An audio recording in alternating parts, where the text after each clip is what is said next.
तो फ्रेंड्स आज वीडियो में आउ थे शिखेबी आपको केमी स्क्रीन लॉक चेंज करेंगे। तो चलते वीडियो को स्टार्ट करवा। तो फ्रेंड्स प्रथम कौन करेंगे ना सेटिंग को ओपन करेंगे। तो ये देखिए सेटिंग अच्छी तापर क्लिक करेंगे।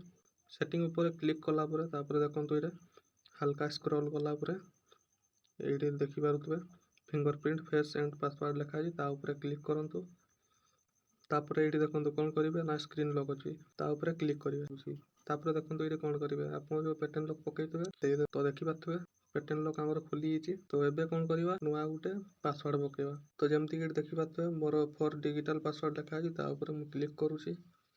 तापर देखिपे एंटर लॉक स्क्रीन पासवर्ड लिखाई। तो ये आप कौन करेंगे ना नुआ पासवर्ड क्रिएट करेंगे। नुआ पासवर्ड मुझे देदे जमती 1 2 3 4। तो वेरीफाई द न्यू पासवर्ड आप जोड़ा देते से पासवर्ड टाक पुणी आउ थे देवे 1 2 3 4। तो देखो ये आमर पासवर्ड सेट हो।